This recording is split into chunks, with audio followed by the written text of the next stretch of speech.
What's going on? Travis here, TravisStetzel.com, TrainAggressive.com, coming to you. Going to do an aggressive strength Q&A. We're going to keep things real basic, real simple, just right to the point, no BS, no fluff.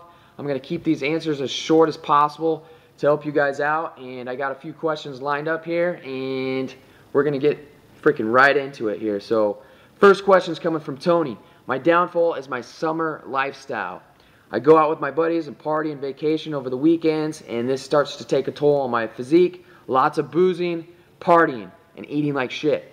I have a training frame at home and do plenty of bodyweight exercises, but find staying in a routine is difficult during this period.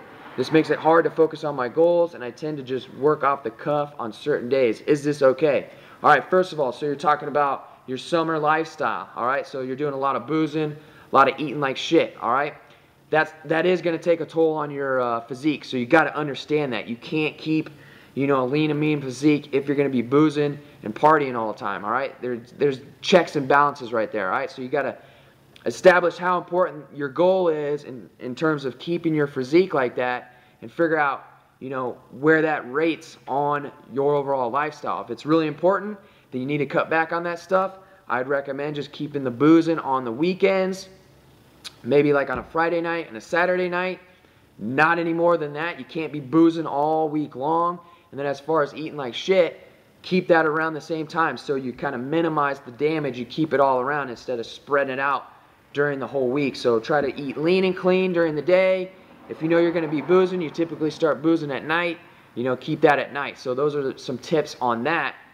As far as training, if you're doing a lot of vacationing and you're on the go like that, and you don't have, you know, your normal routine, that's fine to train off the cuff. Just make sure you're getting in some sort of high intensity training. So if you have access to weights, keep your main movements in there. So deadlifts, push presses, squats, do barbell complexes. If you don't have access to a barbell, you got dumbbells, same thing. Main movements, hit up some complexes, keep the workout short, sweet, and intense.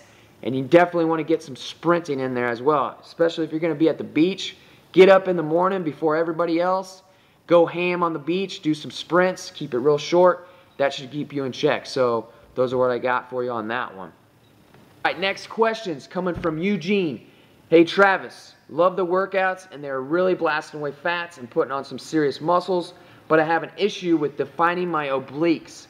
And this is a way that you can devise some form of training that allows me to run longer distances under a shorter amount of time, because I will be in the Army soon. Thanks, and love the Unbreakable Badass Blueprint. All right, so first of all, if you're doing the Unbreakable Badass Blueprint, follow the program as it's laid out. That will get you more than prepared for going into the military, all right? There's already sprints structured in there to help build up your overall conditioning. So there's a lot of different 400, 200, and or 400, 200 meter repeats. What I would recommend if you're trying to get to those longer distance runs, and you don't want to do long distance runs, do 800 meter repeats, all right?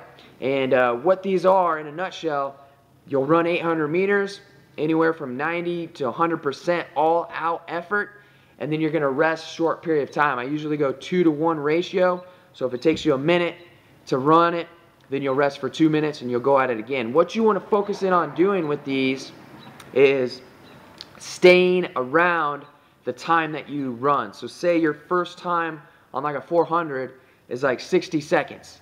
So say you're doing 5 rounds. So you want to keep all those rounds at least 10 seconds around that 60 seconds. So you might fall off a little bit as you get a little more fatigued, but you need to push yourself to stay around that 60-second mark. So don't let yourself drop off too much. If you start to drop off too much, you want to keep your intensity high, so increase your rest periods a little bit. Now, as far as the oblique question goes, I got to be totally honest with you. I can only remember a few times in my life that I actually did like focused oblique work. And I'll tell you what, it's not worth the time. Just clean up your diet, eat lean and clean. Everything I got laid out in the Unbreakable Badass Blueprint will get you freaking shredded and strong, all right? So follow the meal plans that I have laid out in there. Clean up your diet. That's going to get you leaner, all right? It's not about doing specific targeted oblique work, all right? That stuff's bullshit. petty stuff, all right? So skip that stuff, train like a freaking badass, and you'll get the results. All right, next question coming from Joe. My biggest goal is to lose weight. I'm 40 years old. I weigh 132 kilograms. My biggest obstacle right now is it's not easy to follow the 6 times a day eating routine. All right, we only get 2 breaks a day, aren't allowed to eat inside the workshop because of health reasons. The other thing is, I'm from South Africa. Our prices on food, especially healthy food, are a lot more expensive here. So I would love to have a cheaper way of eating healthy. All right, first of all, 6 times a day eating, totally stupid, totally bullshit. You don't have to follow that, all right? You have 2 breaks a day at your work, so that's perfect, all right? What I would recommend you start doing, especially if you're busy in the mornings, intermittent fasting, all right? This is blown up over the last few years, so I would definitely recommend looking into intermittent fasting. In a nutshell, the best form of fasting to follow that I follow 7 days a week is 16-8 fasting window. So that means you're fasting for 16 hours out of the day and then eating within an 8-hour time period. So that'll make it a lot easier for you. You don't have to do the 6 meals a day bullshit, all right? You can have 1 big meal a day, 2 big meals a day, 3 meals. It doesn't matter. As long as you get your food in within that 8-hour period, that's all that matters. As far as eating cheaper food, you don't have to get, you know, the top brand food and, you know, the organic foods. If you can afford that stuff, go for it. If you can't, just settle for the same foods, the non-organic types. So your lean and clean foods, so your lean meats, nuts and seeds, vegetables, all that good stuff. You should be able to afford that stuff. If you can't, find out where you need to make some adjustments in your lifestyle so you can afford and invest in your health with good food. There should be no excuses right there, all right? So you don't have to get the top level, most organic stuff. Just get the regular stuff. You'll still be okay. So that's what I got for you there. Next question coming from Jerry. My main goal right now is to get lean and chiseled. Come August, I'll be looking to start building muscle again. My biggest barrier right now is planning a wedding, consequently having to squeeze in gym time around that. I know how that is.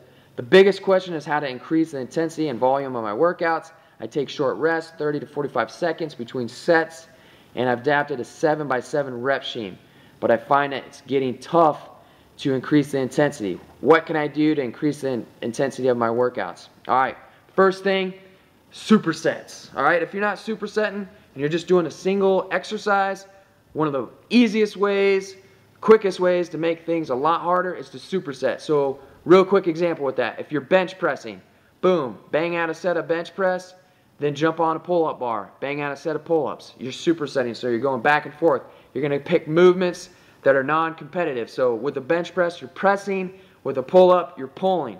So you're going back and forth, back and forth. Instead of taking that 30 to 45 second rest period, only take about a 15 to 30 second rest period while you go to the other movement. So you're going to be fitting in more volume overall, and you'll be getting more work done. All right, another way to do it is density sets, one of my favorite ways. All right, so you're basically combining supersets, and then you're just going based off of time. So if we're doing the bench press and pull-ups again, instead of taking a set amount of rest period, it's up to you how much you rest. You're just trying to get as much work done as possible within that certain amount of time frame. So let's see, we're doing a density set for 6 minutes. So you're doing bench press by 5, pull-ups by 5. Boom, you keep going back and forth, getting as many rounds completed and reps completed as you can within that 6 minutes.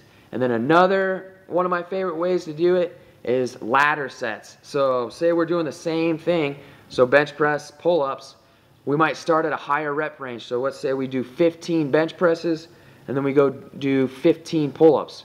Or say you're just doing sub-max pull-ups. Then you go back to the bench press. You go down by 3. So we do 15, then 12, then 9, 6, 3. But then we continue to do sub-max reps on pull-ups, and we're just bouncing between the two.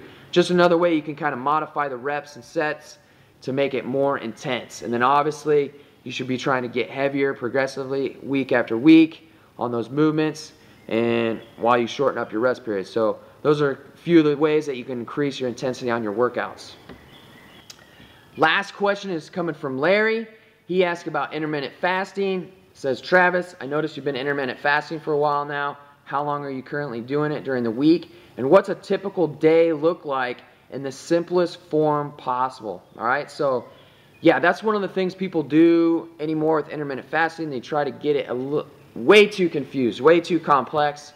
And I'll break it down to what I've been doing in the most simplest form. All right, so you can utilize, because I mentioned intermittent fasting in one of the last answers. And so yes, I intermittent fast now 7 days a week.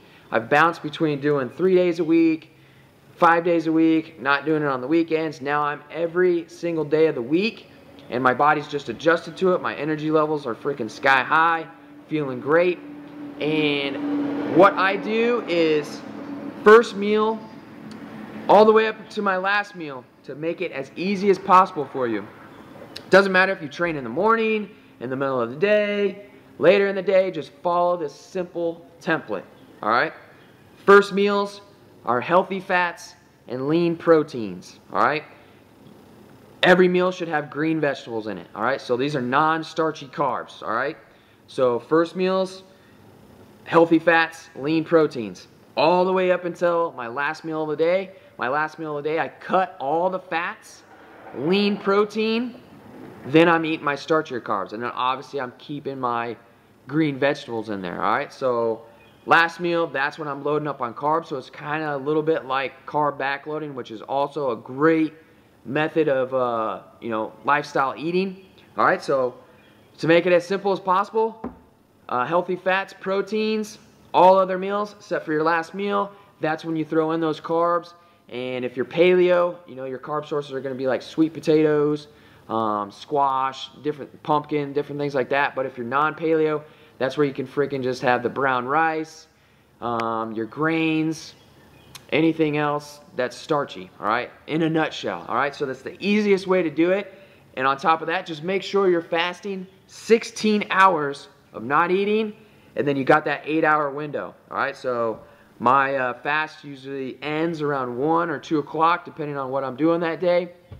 And then I'll usually have my last meal around 8:30, 9 o'clock, done. I fast until the next day, and it's been working freaking magic, all right? So if you want to get a little bit leaner, keep your strength, build muscle, that's the way to do it. Hope that answers your question, Larry. So that is an aggressive Q&A. I kept them somewhat short, to the point, cut right through the fluff. Hope that helps you out. If you have any thoughts, comments, questions, post them up below, and we'll continue to crank these out, go 110% ham with it. So keep living aggressive, getting strong. Travis, I'm out.